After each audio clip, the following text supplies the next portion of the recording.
ఈ వాక్య భాగంలో పరిశుద్ధాత్మ దేవుడు పాముల వలె ఆయన మీదకి వచ్చాడని వాక్యం మనకి తేట తెల్లగా తెలియజేస్తాం. ఇప్పుడు శరీరము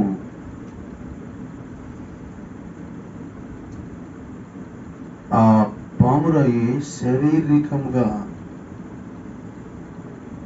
ఆయన మీదకి దిగి వచ్చిందంట. పామురాయి శరీరంగా దిగి వచ్చిందంట. మనం గమనిస్తే కొన్ని సందర్భాల్లో మన శరీరము మన మీద ఏదో ఒక శక్తి మన మీదకి వచ్చినట్టుగా కొన్ని సందర్భాల్లో బాగా నీరసంగా బలహీనంగా పనుకున్నప్పుడు ఏదో ఒక వాక్యం వినేటప్పుడు కానీ లేకపోతే ఏదైనా వాక్యం ఏదైనా చూసినప్పుడు కానీ దేవుడి విషయాల్లో మనకు తెలియని ఒక శక్తి వచ్చేస్తుంది. ఈ రోజున మనిషి అనారోగ్యంలో బాధపడతానికి కారణం ఏంటంటే పరిశుద్ధాత్మ శక్తిని పొందుకోలేకపోతున్నాడు. అయితే దేవుడు ఉదయకాలంలో అంటాడు, నీకు నీ శరీరానికి ఆరోగ్యాన్ని నేను ఇస్తాను అంటున్నాడు. ఎట్లాగా ఆయన మన శరీరానికి ఆరోగ్యం ఇస్తాడంటే పరిశుద్ధాత్మని మన మధ్యలోకి పంపిస్తాడంట.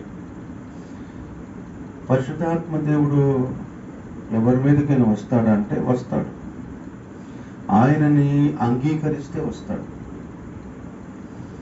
ఈ పరిశుద్ధాత్మ మన మీదకి వచ్చినప్పుడు మనకి ఆ శారీరకంగా పరిశుద్ధాత్మ దేవుడు శారీరకంగా పామురాయి శారీరకంగా వచ్చిందని అంటాడు. అంటే కన్నుకి బాగలేదనుకోండి కన్నును ముట్టిద్ది, కిడ్నీలు బాగలేదనుకో కిడ్నీలు ముట్టిద్ది, లేకపోతే మనసు బాగలేదనుకో మనసుకి నెమ్మదిని కలుగజేస్తుంది.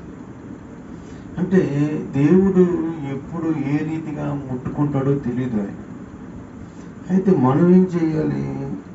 మనం ఏం చేస్తే పరిశుద్ధాత్మ దేవుడు మనల్ని ముట్టుకుంటాడు అని మనం గమనిస్తే మొదటగా ఒక మాట ఉంటుందండి, ఇది కాక అతడింకను అనేక సంగతులను ప్రజలకు చెప్పి హెచ్చరించుచు అని. అంటే యేసుక్రీస్తు గురించి రాయబడింది. ఆయన అనేకమైన సంగతులు చెబుతున్నాడు. ఎవరి గురించి? యేసుక్రీస్తు గురించి చెబుతున్నాడు. ఈయనకి ఏం పని అప్పచెప్పాడు దేవుడు అంటే యేసుక్రీస్తు గురించి ప్రకటించడం అంటే దేవుడు కొన్ని సంగతులు నేను జ్ఞాపకం చేసుకోమని చెబుతున్నాడు. కొన్ని సంగతులు, కొన్ని విషయాలు నీ పట్ల నేను కార్యం చేయబోతున్నాను, జ్ఞాపకం చేసుకోవాలి. అబ్రహాముతో అంటాడు, నేను నీకు ఎప్పుడో వాగ్దానం చేశానయ్యా, అది గుర్తు తెచ్చుకున్నావా? అందుకని అది నేను గుర్తు తెచ్చుకుని నీ కాడికి వచ్చాను అంటాడు. మరి నీ ఆత్మీయమైన జీవితంలో నువ్వు నీ పట్ల దేవుడు చేసే కార్యాల గురించి నమ్ముతున్నావా? అబ్రహాము నమ్మాడు. ఇక్కడ పరిశుద్ధాత్మ దేవుడు శారీరకంగా వచ్చాడు. అది ఒక పక్షి అయినా కానీ అది ఒక శారీరకంగా ఆయన మీదకి వచ్చేసింది. అంటే ఒక ప్రభావం వచ్చేసేసి మన కనుక కొన్ని సాంబ్రాం గడ్డి వెలిగించినప్పుడు ఆ పొగ పైకి వెళ్తూ ఉంటుంది. అలానే ఆ పరిశుద్ధాత్మ దేవుడు మన శరీరం మీదకి వచ్చేస్తాడు. దేవుడు ఆత్మ మన మీదకి వచ్చినప్పుడు మనం శక్తిమంతులు అవుతాం. కానీ మనం జ్ఞాపకం చేసుకోవాలంట, మన పట్ల దేవుడు చేయబోతున్న కార్యం, దేవుడు చేయబోతున్న మేలు గుర్తు పెట్టుకోవాలి. పెళ్లి రోజు గుర్తు పెట్టుకుంటాము, పుట్టినరోజు గుర్తు పెట్టుకుంటాము,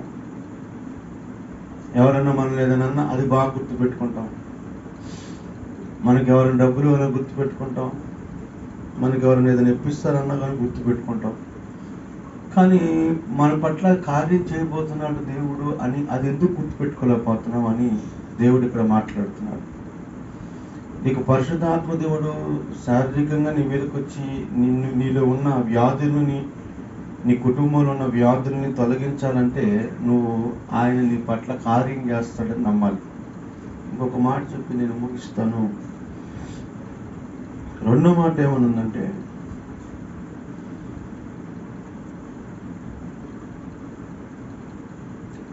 అతడు మీకు నిర్ణయింపబడిన దానికంటే ఎక్కువ అని ఉంది. దేవుడు ఒక డేటు, ఒక సమయము, ఒక నిర్ణయం మన మీద పెట్టుకున్నాడు. కొన్నిసార్లు పిల్లలు మనం అడుగుతారు కదా, నాకు అది ఎప్పుడు ఇప్పిస్తావమ్మా అని అడుగుతారు, కాదు అది ఎప్పుడు ఇప్పిస్తావు నాన్న అని అడుగుతారు. చిన్న వయసులో పెద్ద వస్తువులు ఇప్పారు కదండి. చిన్నపిల్లడికి 50,000 రూపాయలు, 1,00,000 రూపాయలు ఫోన్ ఇప్పిస్తారా? ఇప్పిరు కదా, చిన్నదే ఇప్పిస్తారు. అలానే దేవుడు కూడా తెలుసు నీకు ఎప్పుడు ఏది ఇవ్వాలో. అది దేవుడు నీకు ఇస్తాడని ముందుగానే ఒక డేట్ కూడా నీ పక్షాన ఆయన రెడీ చేసుకున్నాడంట. అంటే నువ్వు దేవుడిని అడిగావు, దేవుడు చెప్పావు నాకు ఇది కావాలి ప్రభు అని అడిగావు. కానీ దేవుడు ఏమంటాడు, నాన్న ఇది ఇప్పుడు వద్దు, నీకు నేను తర్వాత ఇస్తాను, నీకు అమ్మ నీకు ఇప్పుడు కాదు నేను తర్వాత ఇస్తానని దేవుడు చూస్తున్నాడు. ఆయన మనకి ఇచ్చేటప్పుడు మనం తెలుసుకోవాలి. మన తల్లిదండ్రులు మనకి ఎప్పుడు ఏది ఇవ్వాలో అది వాళ్ళకి బాగా తెలుసు. అలానే మనం ఆరాధిస్తున్న దేవుడికి మనకి ఏది ఎప్పుడు ఇవ్వాలో ఆయనకి తెలుసు. మనం ఆయన గట్టిగా బలవంతం చేసినంత మాత్రాన, ఇసుకిచ్చినంత మాత్రాన ఆయన అంటాడు నీకు ఏది కావాలో అదే ఇస్తానా అంటాడు. ఈరోజు పరిశుద్ధాత్మ దేవుడు నీ మీదకి రాబోతున్నాడు. ఆయన శారీరకంగా నీ మీదకి రాబోతున్నాడు. రావాలని నువ్వు ఆశపడితే ఆయన నీ పట్ల చేస్తానని చెప్పిన కార్యాలను నువ్వు నమ్మాలి. ఒకవేళ పరిశుద్ధ ఆత్మదేవుడు నీ మీదకి రావాలనుకుంటే నీకు దేవుడు ఒక టైం పెట్టాడు, ఆ టైం దాకా నువ్వు వెయిట్ చేయాలి. ఖచ్చితంగా నీ పట్ల దేవుడు కార్యం జరిగిస్తాడు. అటు కృప పరిశుద్ధ ఆత్మదేవుడు నీ కుటుంబానికి, నీకు, నీ బిడ్డలకు తోడే ఉండును గాక. ఆమేన్.